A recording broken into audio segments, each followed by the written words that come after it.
G'day, movers and shakers. Another day, another mess. You know, what do I do in minutes? In minutes, I do this. I was about to put the lighting, the dynamic, the lighting in, ambient lighting strips. So I cleaned the floor, and then I thought, nah, look, I've got an idea. I think I'll put the switches in the shifter I'm making. So that's what I did, and look at this. Because it's about 1,000 layers. Check it out. But it works. You know, funny when you choose function over form. The forms I get, crazy. It's weird as fuck. So I end up putting neodymium magnets down in there. You can see them engage on each side. There's 1,000 layers here. And then I've got these two separate switches and just bridged them so they're together, letters in. And that's selecting them there, you can see. So it's the right amount of throat, hitting the magnets, and then also these gates here, these momentary switches, or whatever you want to call them. And then, yeah, let's say that I can wire it up before I put a lid on it. That's about 1,000 layers of bullshit, just like tape and rubber and fuck knows what else. But I'll just do whatever works. I don't have a plan. I just need something the next bit and do the next bit, or I need this to do it. So I ended up like this with magnets. Can't leave move left or right, nice and solid.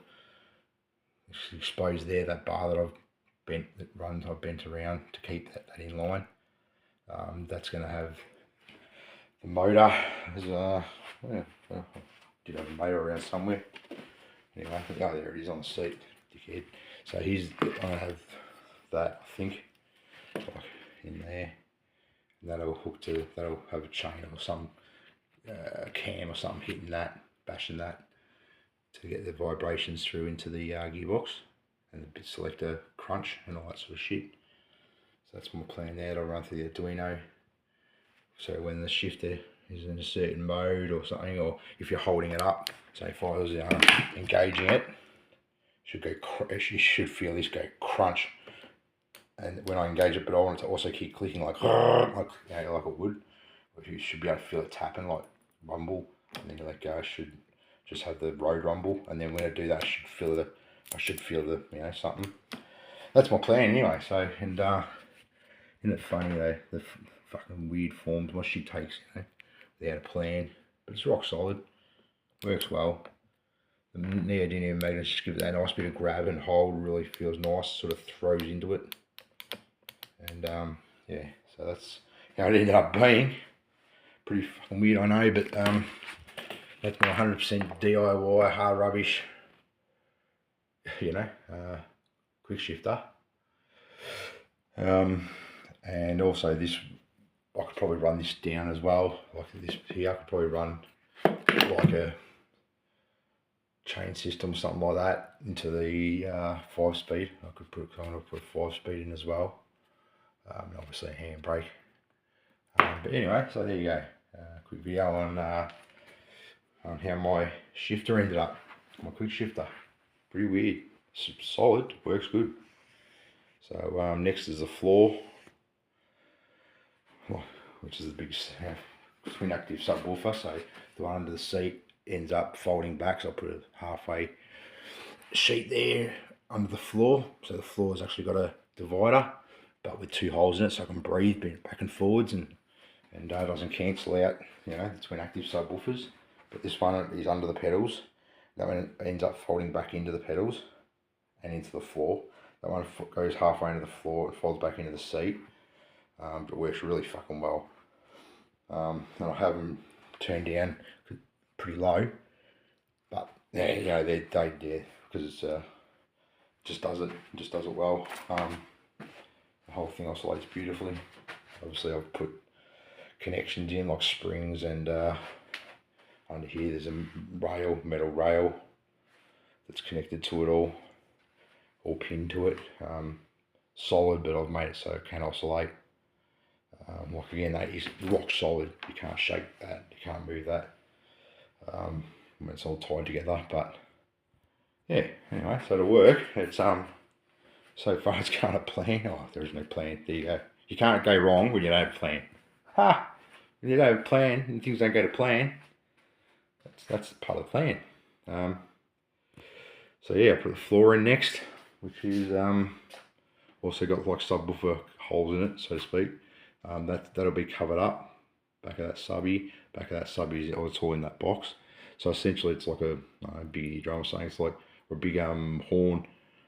So that the bass actually goes like that through it, then comes out only through under your seat holes, and one under your floor. As in your foot. Well, actually that doesn't. That sort of comes back up into your floor as well, but it bounces off and it just oscillates with two of them. And it's only got the only place it can come out is in your footwell, or obviously you've got outside speakers as well. But the airflow and the oscillations, the pressure is pretty incredible because it's like you have it real low down, you can just feel it, doing its thing like a real good bass system would. But it's tuned the way that it actually does the whole thing feels like you actually feel like you're oscillating like really like heat. You feel like you're doing this, but it's only like micro movements because the thing's rock solid. It's on concrete floor slab, and then there's no play. I mean, I've left there's probably thou or something, in the carpet. Maybe it is that. Maybe it's a bit of carpet, giving it a little bit of spring. Because really everything else is pretty rock solid, really. So how it feels like that, yeah, because it's just one of the fucking perks, I suppose, of doing weird shit like this. But you don't plan it; it just works sort of better than you expect. Sometimes some of the shit you try. So yeah, next lighting. I think I've hit that on the head. I'm getting somewhere now. Floor tied together, lighting. Extra projectors. I've got more projectors, so that's I'll get the surround projection happening, and then I suppose I'll put the unit itself. I'll just do some wiring.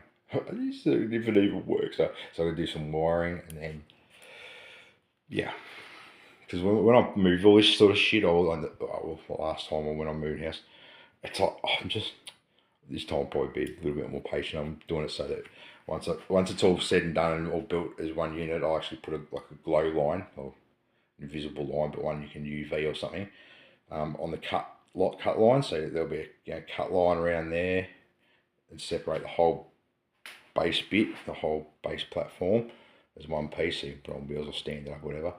And then that'll be separate, and it'll just be two pieces. Three pieces that'll end up tied together, a neat package. It looks sloppy now, but it will be rigid and light. It's lightweight. Anyway, so the point being is there'll be three pieces, but when I move or when I do things, usually say I had some pieces from other broken bits and other pieces of pieces. But say for example, I've got hold of that off hard rubbish or something, it's all fucked up and I'll fix it.